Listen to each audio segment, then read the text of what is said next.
మళ్ళీ భయపడుతుంది. దగ్గరకు రా.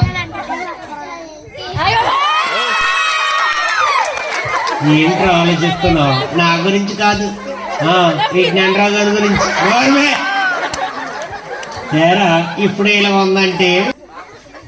హాయ్ హాయ్, నీ పేరేంటి? మిస్సి. ఇందాక ఎందుకు నన్ను మాట్లాడమన్నావు? నువ్వు మాట్లాడుకో. ఏమైందిరా? మా వరదలకు పొగరు ఎక్కువే. ఏంటి పొగరు? ఆ బాబు నిన్ను విడిచు.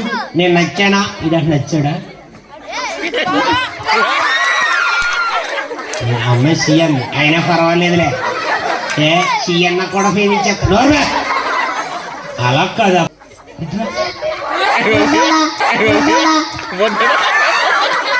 బొడ్డోడు అంటుందిరా. నేను అంటారా మా ఆవిడే మా ఇష్టం.